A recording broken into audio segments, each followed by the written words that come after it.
She might not be associated with transparent government and taking on special interests in power, but Hillary Clinton has weighed in on the Epstein affair. Speaking to the BBC, she said this. You say you never met Jeffrey Epstein. Clearly your husband did know him. The former president says he knew him before his crimes came to light. But there are also associations with Ghislaine Maxwell, including in 2013 when she was a guest at a Clinton Global Initiative event, years after allegations had emerged against her. What I want to know is, do you regret the links that there have been between Epstein, Maxwell and the Clinton family? Well, let me start by saying that a law was passed in Congress to require that all the files that have anything to do with them be released. And what we're seeing, I think it's fair to say, is a continuing cover-up by the Trump administration. In fact, when the Attorney General testified last week, it was quite a scene because she refused to answer questions. She diverted attention away from the matters at hand. She refused to look at the survivors. So there's something about this administration's attitude toward this, which I think really leads us to conclude they have something to hide. We don't. We have been willing to say whatever we know. We've even done it under oath. But they want us to testify, not everyone else who's mentioned many, many times, hundreds of thousands of times in these files.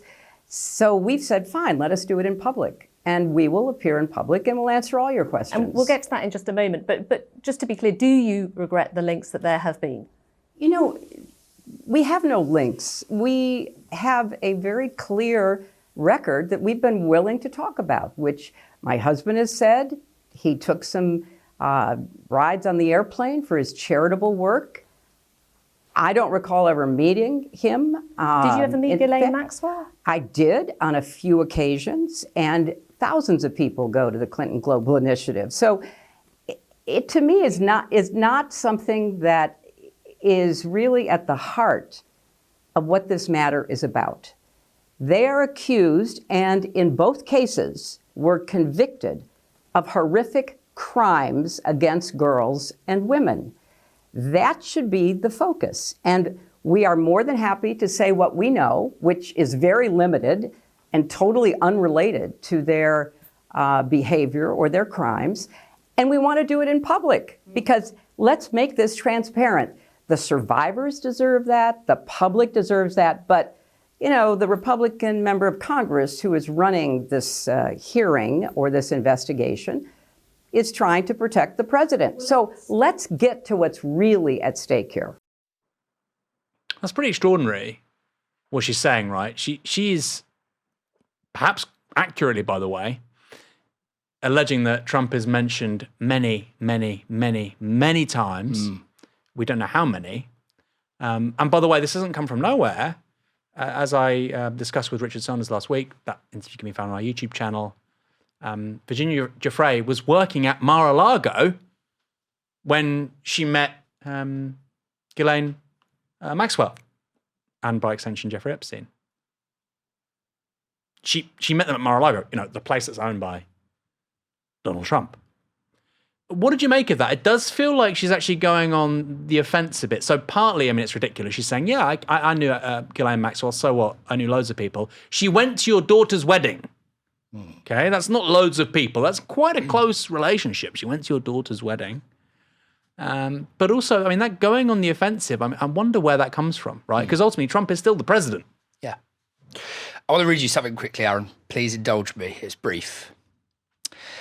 Quote, "The great story here for anybody willing to find it and write about it and explain it is this vast right-wing conspiracy that has been conspiring against my husband since the day he announced for president." That was Hillary Rodham Clinton on the 27th of January, 1998. And it was about Bill Clinton's affair with 22-year-old Monica Lewinsky. The day before that, on January 26th, Bill Clinton went on national television and said, I did not have sexual relations with that woman. 6 months later, in July 1998, and I'm sorry this is a bit graphic, but I think it's important, Bill Clinton, we found out the truth only because Monica Lewinsky turned over to the FBI a blue dress with Bill Clinton's semen on it. It's the only reason we know that. Hillary and Bill Clinton are partners in deception. They are partners in deception par excellence. Anybody who wants to know more about this, there's a good book by somebody who turned out to be quite a bad man, but it's a brilliant book by Christopher Hitchens called The Triangulations of William Jefferson Clinton, No One Left to Lie to. Were the Republicans in the 1990s fixated on Bill Clinton? Yes. Did that prove that he was up to no wrongdoing and that he wasn't lying about it? Demonstrably not. Are the Republicans fixated on Bill Clinton now? No. They've got no reason. They've got no material reason to be. In the 1990s, the Republicans led by Newt Gingrich were obsessed with Bill Clinton because he was a powerhouse. He was an electoral force. That's why.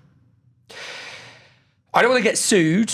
The Clintons are very, very powerful people. But what we know about this, to bring it into the present, is that Bill Clinton went on Jeffrey Epstein's private jet, the so-called Lolita Express, between 17 and 27 times.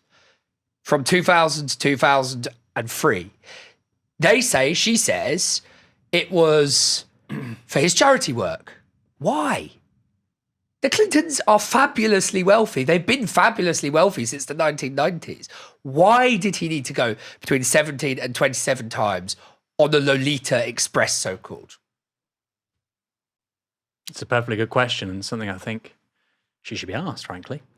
Clinton went on to say this. Just on this hearing, and obviously I'm sure Donald Trump and his administration would reject your characterization of what's going on, and he's denied any How can they wrongdoing. reject it? They can't answer questions, and the Attorney General was clearly unwilling to answer questions. She works for him. So let's be very clear here. According to what we now know, Mr. Trump, President Trump, is mentioned, some say, 1 million times in the files. People in his cabinet are mentioned. That figure's correct? That's what it says, on the internet over and over again. Well, so let's find out what the truth is. That's why we want it to be transparent and in public. We had QAnon, now we've got BlueAnon. That's what they say on the internet over 1 million times. I mean, he's mentioned a hell of a lot of times, that's for sure. Kieran, is there a cover-up going on? I think that Trump has, I'm always worried about getting us sued. I think that Trump has protected Bill Clinton so far. I think the files that have been released, which by some, do you see Channel 4 says they think it might be 2% of all of the data that 2% of all the data that exists on this. I think that Trump is protecting Bill Clinton because virtually nothing has come out, and yet we know that he spent such an extensive amount of time with Epstein. We don't know that he was on the island, that's true, but we do know that he was flying around the world with him or on his jet. So no, I mean, if there is a cover-up, it's a cover-up to protect Bill Clinton, not to implicate him. Yeah, that's the really interesting thing for me, is that actually both of these men have a lot to lose, which makes Hillary Clinton's intervention all the stranger.